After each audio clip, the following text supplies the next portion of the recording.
Welcome back. This is Mike Flanders. This is my podcast. And today I'm with a long-time friend, songwriter. We've worked on multiple songs together. We probably met, I'd say, probably around 2010 maybe. And this is Mitzi Dawn. Say hello. Hello. So it's kind of been weird.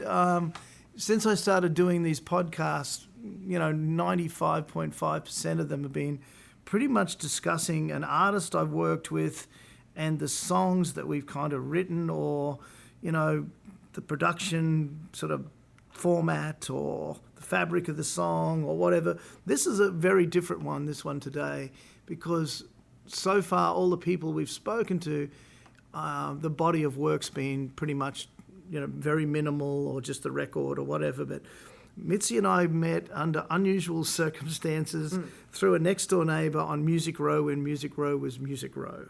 And she had an admin deal through a lady, and I had the same admin deal through the same lady, and we kept bumping into each other next door, and eventually we decided one day to write a song. So I distinctly remember that the day we wrote our first song, I was working on Michael Bryars' second record, which I'm now actually working on his third record. Oh.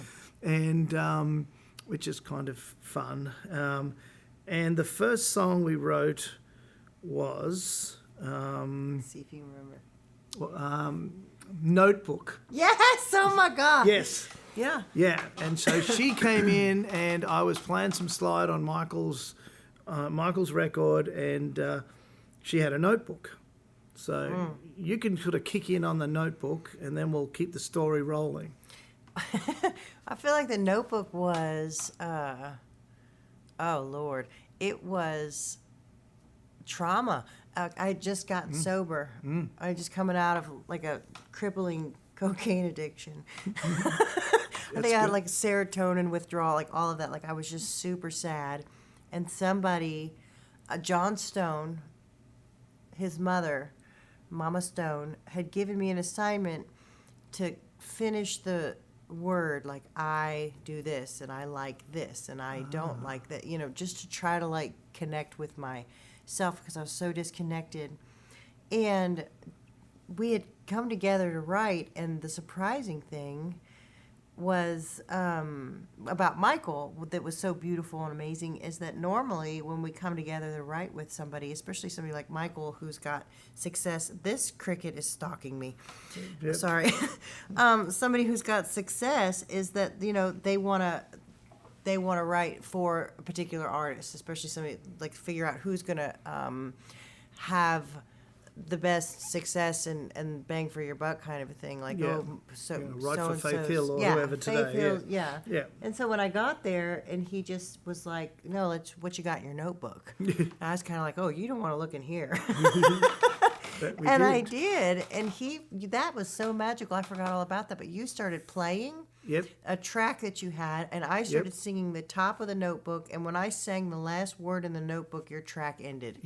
And then he said, "All right, now go lay it down." Yeah, and that was the start. And then that's crazy. I forgot it went about from that. there. It went from there to then you played me Razor Blades and Whiskey, and I remember going, "Oh my God, I've got to get the Pro Tools files for Razor Blades and Whiskey," and because I fell in love with the lyric. I mean, tell them the chorus. I mean, we're like cocaine in a paycheck, a rope and a lonely neck, a strong drug in a weak vein, mascara in the rain. Yeah, when you're with me, we're like razor blades and whiskey. So I was like, oh my God, it's Lucinda Williams, right? so I obtained the Pro Tools files over several weeks finally, and I took them home on a weekend, and I went down into my little room and I started playing all these whacked out steel guitar parts, and my wife's like, what's this, And I said, it's like a good Lucinda Williams kind of vibe. And so I was kind of like a chemist that's discovered some new serum, and so I'm fiddling with that. And then we kind of just started, each time we'd get together, I mean, I was working for Pacific International Music, so I kind of was driving my own ship. You were still signed to Blake, or were you signed to Doc McGee at that time? It was still with RPM Music, Blake Chansey. Right. So Yeah. you were there. So we kind of had a reason to write. We had a reason to demo. And so we started writing and then recording what ended up becoming a record, but we never intended to. It was just, let's just write something. And it's kind of just started poking along that way. And each song kind of took their own, their own direction because of the mood she was in. And if she was in a different mood, I remember one day she walks in and she said, "Oh, Flanders, I got nothing." And I went, "Sick love." And then so we wrote a song. But the most interesting thing about the beginning of this relationship was that one day she came in and she said, "Oh, you're not going to believe that this fight in the apartment upstairs." And I said, "Oh, what was it about?" And she kind of explained it. And you had just come back from Seattle or whatever. Yeah. And so I had my guitar tuned to an open D tuning and I started playing. And she wrote Happy, and that's on the record. So we wrote this song called Happy, and it was describing what she had just overheard, I suppose, wasn't it really? And but the funny side of it is we'd written like 6 or 7 songs by this point that we kind of thought they were good, and then she plays them to what's his name? Blake? No, you played them to the guy down at...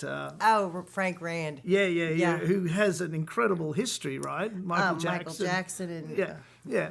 So he calls me up and leaves a message on my phone that says, "Oh, you guys need to write."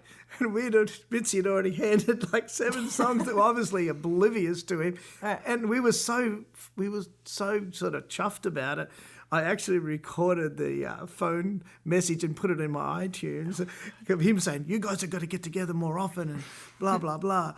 So I thought that was pretty funny. But so that's kind of where all this started. We ended up playing some shows. We ended up doing a little tour at one point with Siobhan Magnus, the American Idol finalist or runner-up finalist. We went up to Boston and up to Cape Cod, and we also wrote several songs on that record. And I think you wrote with my wife Chase on that record, and then we wrote, and you did too, on the multi-platinum pop singer, the Nikki Webster thing we wrote on. Yeah. But then sort of time kind of went on, and Music Row started sort of deforming itself, and we all started having to move out of that area. We were in a building back then that was just glorious on 18th Avenue. We were 813 18th Avenue South, and now there's big apartment buildings, and RPM, who they just spent, $500,000 or something on that studio. That all got torn down, didn't it? Just built it. They just built the studio. It was so crazy. And Dolly Parton's signature was in the concrete, and I rang Danny Nozell, Dolly's manager, and they came and actually got the piece of concrete and put it in his truck and drove away. So the demise of Music Row happened, and then I moved across to Berry Hill. Around the time that I moved across, Mitzi got another deal through a private guy, and then we started exploring film and TV things, and we would go out to Los Angeles, and we got to write with Adam Sandler's girl, and she was a nut, and we wrote with, we went up to, what did he call it, Villa Z up in Santa Barbara, and Adam's place, remember, up there? Yeah, and what about when we went to that crazy club with the guy, Mike Judge? Wow, that was a spin out, wasn't it? Wasn't it? Yeah. We just Mike Judge just invited us to a restaurant, which we thought was like a restaurant, but it was like a private club where you could get nachos for like $150. But thank God we didn't have to pay. I know. Well, and we pulled in this squeaky old hire car down into this basement, and there was all these beautiful suburban SUVs. And Demi Moore gets out, remember? And I'm like, oh my God, and Colin Hanks and all these famous people. And Mike's like, don't bring a camera. And he was more interested that night in talking about steel guitar than anything else.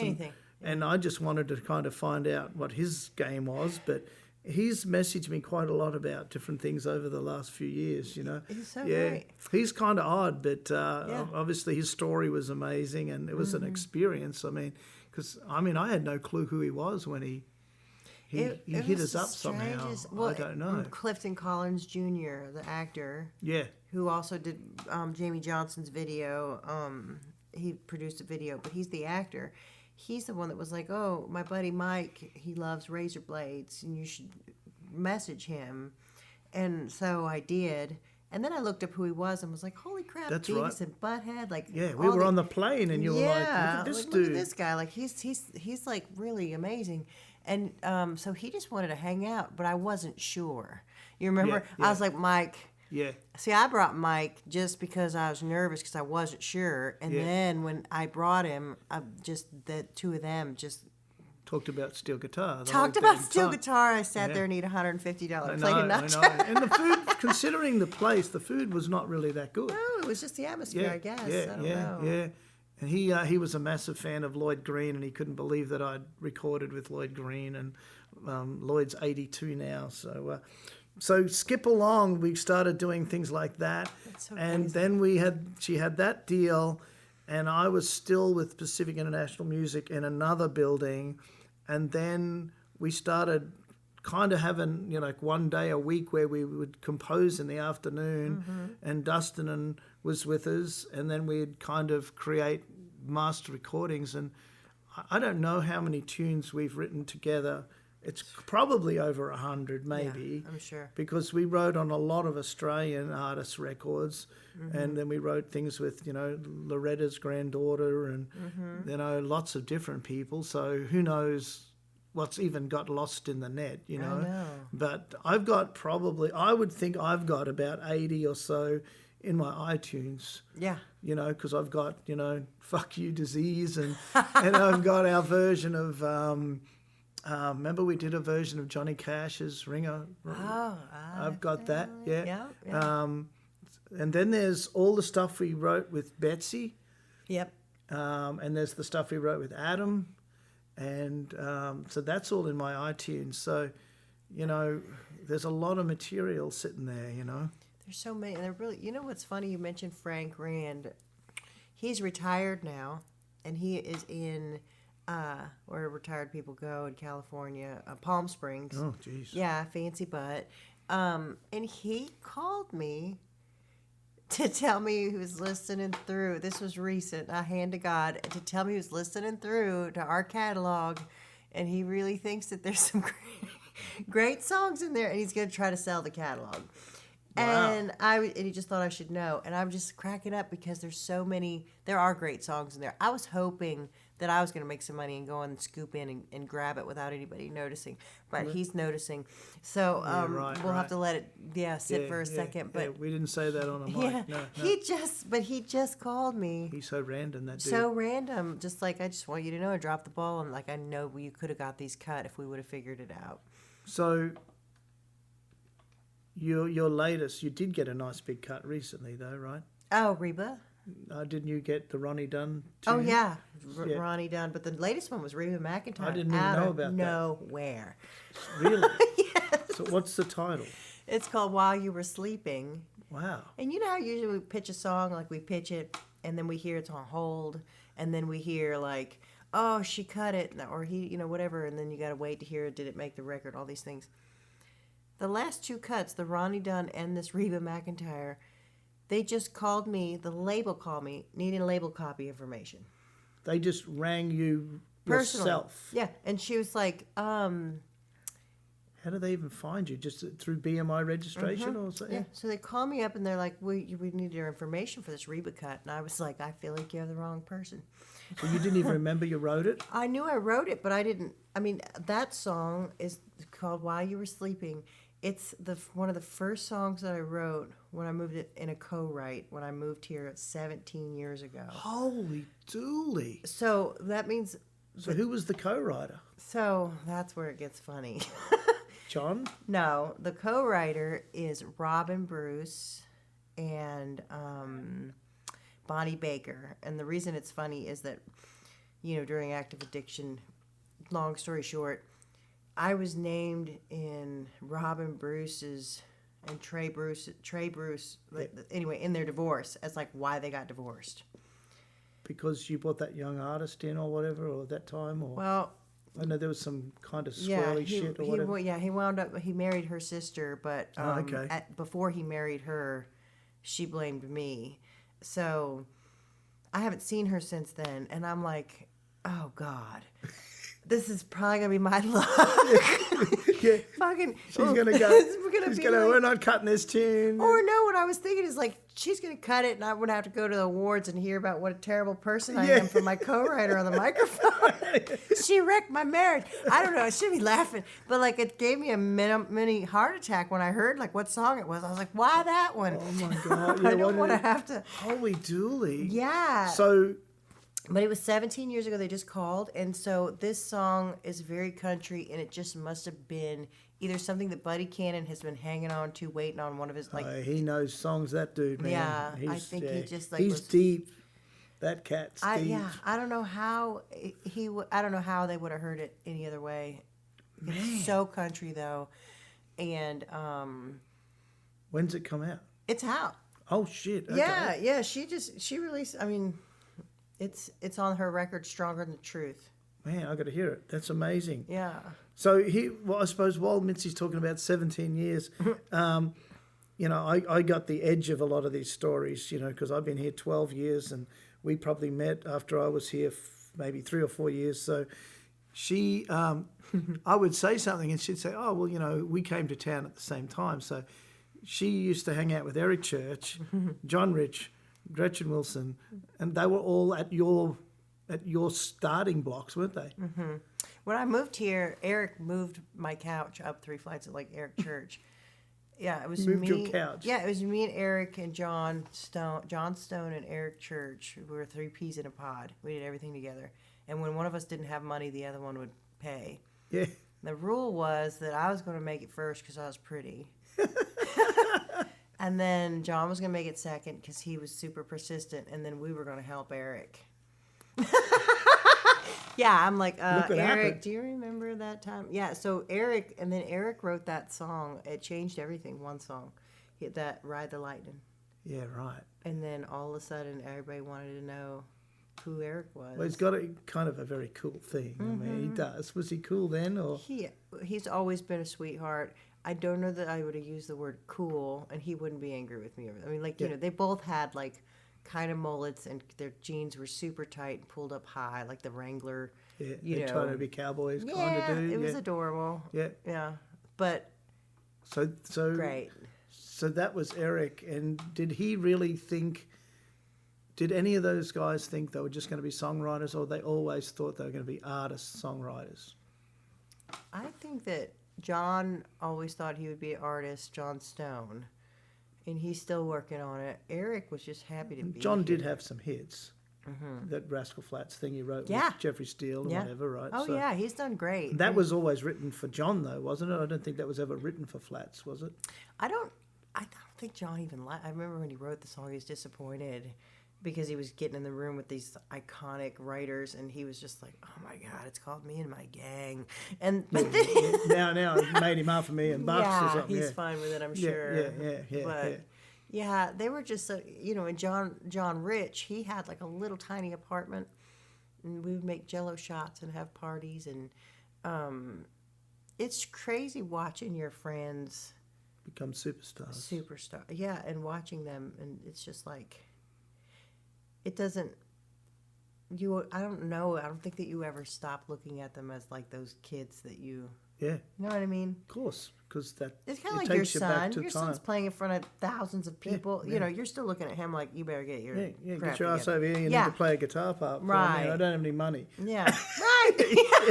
Okay, Dad. Exactly. I got you, Dad. He's like, Yeah. he just came back from Brazil playing stadiums, you know. And can I say, like, he was just this little sweet little chubby baby. Yeah. And he is just a gorgeous man now. Oh, yeah. Like when Check I out see the him, muscles, I I know. know. I see him online. I'm just like, what in Yeah. the world, Ben? He just like went. he's gorgeous. Well, it started with wanting to eat better because I think, Wasn't he with my ex-in-laws, the Jenkins, out there working out for the first time? Yeah, probably with Moz. Mose, yeah. Yeah. Well, that may be where it all started. I mean, I think he started to get into the fitness thing then, but now it's just an everyday occurrence. And I think he goes out on the road. Dango will work out. I don't know if Scott works out with him, but Scott's so fit too.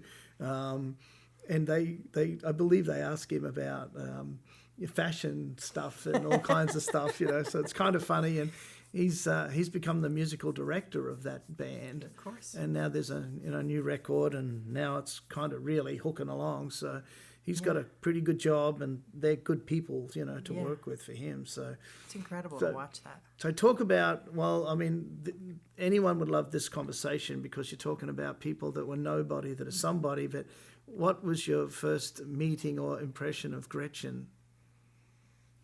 Oh. Maybe not. No, I had never. I mean, So I came into town. I'll say that I was like Little Miss Priss, girl next door. Not the girl. You can't see me, but I've got pink hair and tattoos. But when I came, I just was pretty innocent. Hadn't even been drinking or anything, and I just long blonde. I really believed that you needed to look like Shania Twain and Faith Hill. I believed that. I worked hard at being that girl when I first got here. I would look, dress for hours before I'd go to the studio. And I was going to the studio with John Rich and Big Kenny. And Gretchen was in the booth, so I couldn't see her. And I heard John first say, he pressed a button and he said to the engineer, tell her to quit dipping on that mic. And I assumed she was swooping her head, and it was catching a different level. And then she came out of that booth and she had a cup. And so she was dipping. She was dipping like a tobacco dip in her mouth. And so she just my first impression of her was she walked out and stuck her finger into her cheek and pulled out a big wad and flung it and then spit. And then turn around and walk back in, and John was like, she's going to be a superstar. And I was just like, you are out of your mind. Crazy. That is never going to happen. And I was almost just mildly offended. Yeah, because I was do you know how long it took me to, but, she was so talented. He was right. And she would go in there, and she just sang. The stuff, the Redneck Woman was catchy, and it was great. You could hear her sing. But if you ever heard her sing... just right. on a mile, just sit it was just wow, how did that even come out of Well, even John sing. I was shocked when. Oh, he's beautiful. When we were in the front building and they took that back building. Oh yeah. And then he'd come in and go, Flanders, have a look at my new pistol, and then the red light would be run around the room, and I'd never been, that much connected to firearms. It was to freak me out, Yeah. But then I wandered back there a few times, and he was singing demos, and I was just like. Beautiful. My God, damn, this guy's got a voice, He's incredible. So is his brother talented too? John's brother, I feel like he's doing something now in the music business, the little boy, but not little boy, but he was little when I met him. I haven't seen him in years, but I feel like he is doing so. Isaac. Right.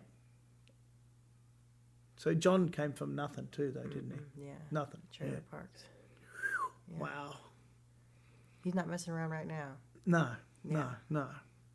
I don't know. We've kind of covered some pretty interesting subject matter, haven't we? Yeah, it's crazy. So let's just circle a little bit. So our thing started with pretty much a record of lyrically what Mitzi was going through, feeling emotionally. And that was kind of, we described it as lyric vomit. I mean, everything came out like a therapeutic. And like she said, I just let her be Lucinda, and I just supported that musically, and I would come up with something, and then she would just flow. And that record, specifically, I really never partaken in much lyrical content because I didn't have to. And, these days, and before my relationship with you, I was the lyric guy, and when we started writing, I'm like, I'm just getting out of the way, and there's no point in me even opening my mouth, because what she had to say was so personal, and she was so prolific at it. So, I think that was a timepiece stamped that was your life and that was our experience in that point. And I think that's what was cool. And we're gonna get that record up on streaming and Spotify and whatever it's called, Train Wrecks and Pink Clouds.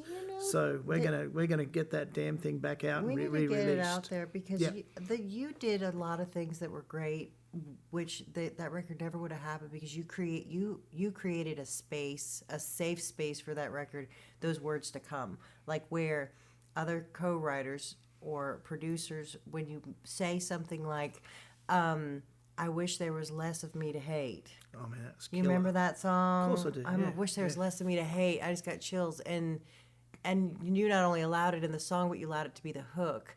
Yeah. And my favorite was on my 2-year sober day anniversary. 83 million heartbeats. Yeah, and he sat and helped me figure out how many heartbeats it happened in 2 years. Well, I mean, that was kind of like, holy dooly, how are you going to figure that out? Yeah, we Googled it. Yeah. It's just like, man, So we have, and we played, million. You can see that on YouTube because, there's John Raven captured some video of us performing with Ben back in those days, and we were playing Happy, and we were playing 83s up there that John got. So there is some stuff of us playing back there when, back in that. Check it out. Yeah, so it's kind of cool. But yeah, we'll definitely get this record up so people can listen to and tell them about your new project and how that came about. And that's up now. It's on playlists and. It's the first time that I've done one alone. I think Michael kind of helped set me up to feel a little bit confident with letting me write all the lyrics.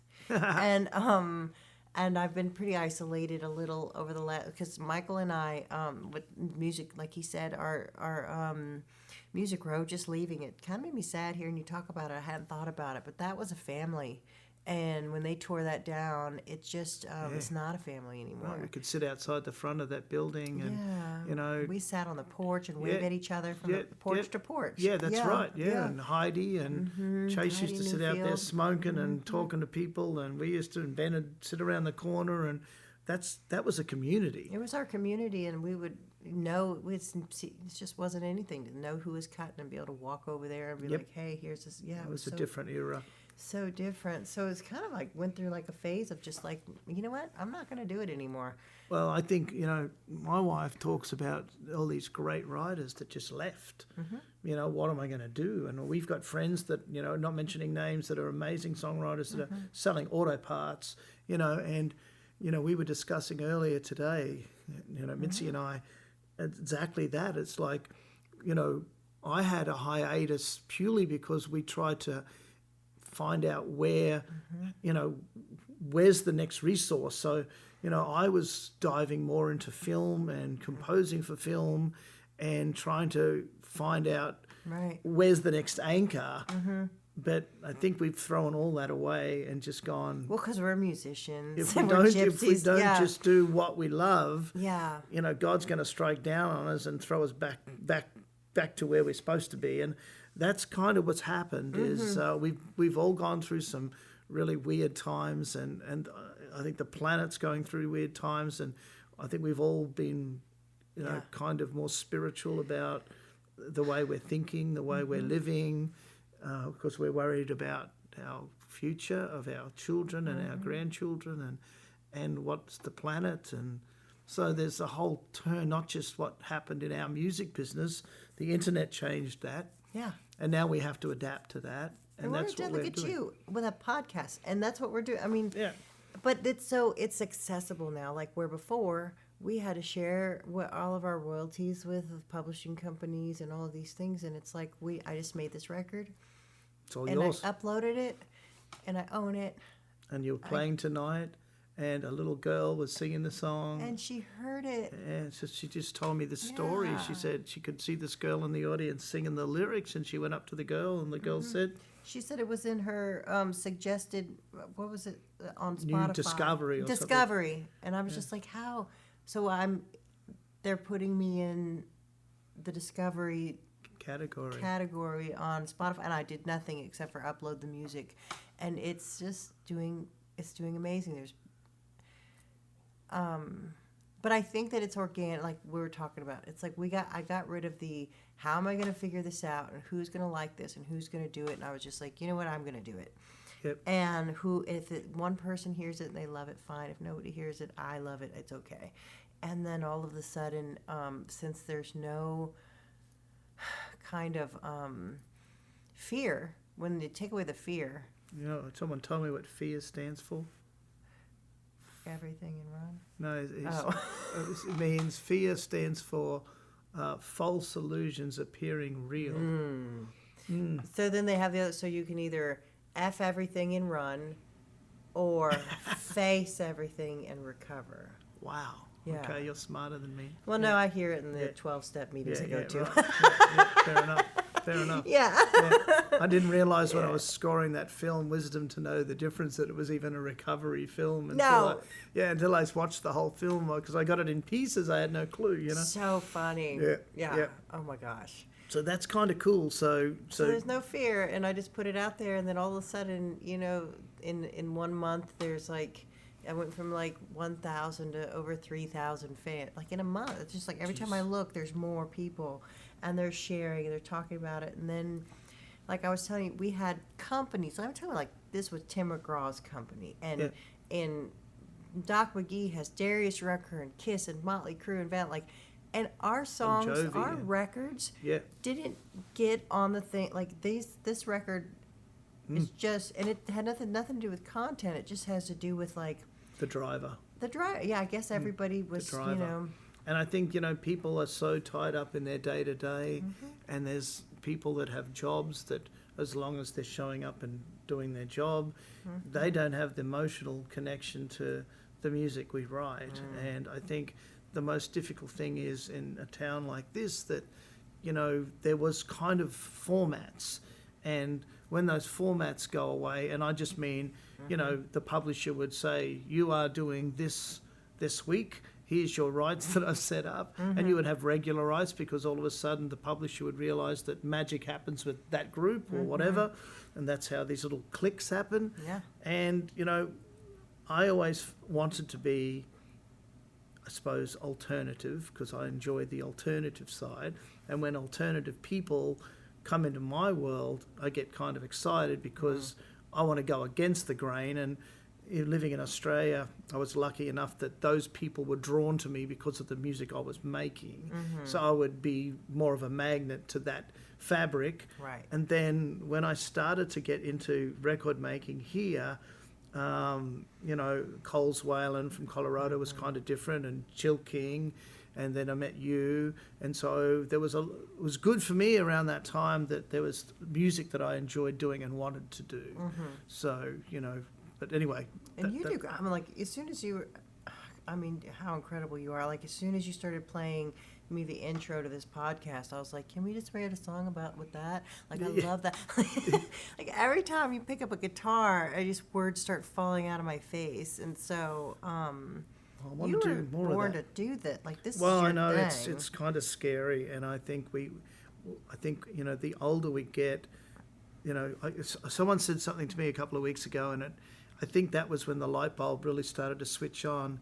He said, Mike, you know, we might have been doing this for 20 odd years or 30 years, but it's the last 5 years now, we've got to learn again. Yes. It's what's happened in this last 5 years and the future. Forget everything we learned other than our skill set.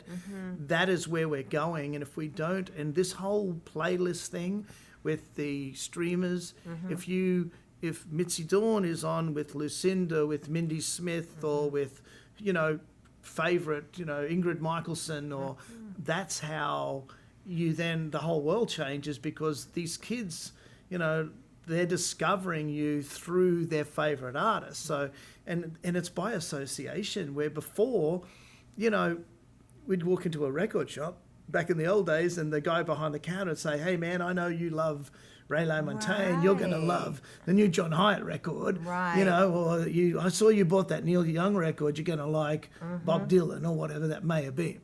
Exactly. That's how it happened, because they knew your tastes and your style of what you bought. Now, if you're on a playlist like you're now, who else are the discovery artists? So you need to obviously listen to that. And that's what I've been discovering with these people I've been discussing streaming with, is it's all about that marriage. And I've got a playlist on my phone when I go for my walks, and I obviously get to put my own stuff. And then my youngest son, Caleb, he's, been working with me in the studio. So he's kind of knows that I love that grainy alternative country, and found this new guy, John Morland. You heard of him? He's this, oh man, it's so I'll moving. check him out on the way. The new Buddy and Julie record is great. Did I get to tell you I got to play with Buddy Miller? No. I got to play with Buddy Miller. Oh my gosh. Back in the colder months of this year, I returned from Australia, and the manager of what was once a homeless street musician named Doug Seegers, who became successful overseas, was doing a BMG showcase, and Buddy and Lauderdale and all these guys were to join us. So I got to hear one of my favourite singers. I was playing steel guitar and some dobro and some guitar, and Buddy turned around and said, "Play the steel guitar solo in this," And Yeah. yes, sir. Yes, But it was so cool to have that experience. Wow. I mean, when you have one of your heroes and you're backing your hero, I've admired Buddy Miller and his recordings. I mean, as a producer, I was always in love with Daniel Lenoir, as you know, and then I was in love with John Leventhal. So they're kind of the three people that I've enjoyed, and not say copied, but bathed in their oil. And that's kind of my fun. And to get to talk to Buddy on this level and then play with him was kind of like just an enjoyable thing to do, Yeah. But have you got on stage with Hyatt? No. No? I'd go to lunch with him, but I didn't get on stage with him. I was just sitting here trying to think about a hero of mine. That you've performed with? Yeah. Did Leanne Womack do something the other day, you said? She's doing something Thursday with us. But I would say, honestly, the biggest thing, and it's going to sound silly, but when I was a kid, I listened to Reba and Katie Oslin and the Judds. And we went to Reba's concert, but we didn't have any money. But it was in the Charger Stadium in California, and so it was open on top. So we sat in the parking lot, and I listened to Reba sing from the parking lot just to hear her. Wow. And so now she's singing your damn song. And now I got to hear her voice on my song. So I think that's my closest that's thing pretty to big. being because she was my queen. She's there's nothing else. Well, Reba, when I was little, that's when I was little, I was 15. My cousin moved into my house, and I got exposed to all these amazing things, from Joni Mitchell to John Martin to blah, blah, blah, blah, blah. But I was always a Bob Dylan fan, and I always wanted to know a little bit about Bob Dylan. I really wanted to, what ticks inside a guy's head like Bob Dylan. And I worked on a film set, and Larry Ratso Sloman wrote the script, who worked with Bob tons of times, did Bob videos, wrote On the Road with Bob Dylan, the book. Okay. He wrote Scar Tissue, the story of Anthony Kiedis. Yeah. He wrote High Times. He wrote all the Howard Stern books. And he was the chief editor for Rolling Stone. So I got a lot of Bob Dylan stories from Ratso. But anyway, you may or may not remember, but I worked a few times with Charlie Sexton. And I said to Charlie Sexton, who plays with Bob Dylan, still does, just give me something. Right. Because I think they have to sign an agreement that they're not allowed to talk about Bob. And he says, "Oh, all right, I'll give you something." And I'm just waiting for this moment. And he says, "I get to walk on stage with the greatest songwriter that ever lived every night." Oh, wow. And that's a good way to end our podcast, do you think? Yes. All right, so look up Mitzi Dawn. At the end of this, do you think, what song should I play that we've worked on to tag out our podcast? Pick a song, and then I'll put it into the outro for half a minute or so. I'm guessing 83 million, since that's what we talked Talking about that about? and Happy. Okay. Either that or Happy. All right, Yeah. 83 million might be sweet, I Yeah. think, yeah. Thanks for listening to Mike Flanders and Yeah. Mitzi Dawn, and keep listening, subscribe, go to Spotify and listen to her new song, which is titled... Oh. Jeez, there's 8 of them. There's 8 of them. Yeah. Which one's the girl listening to? Oh, that's called Take Me. Take Me. Yeah. All right. Well, listen to Take Me, subscribe, and listen to that on Spotify. Put it on your playlist. Yeah. And then over the next couple of months, you'll find the record we're talking about called Trainwrecks and Pink Clouds. Signing off. Thanks so much. Good night. Good night.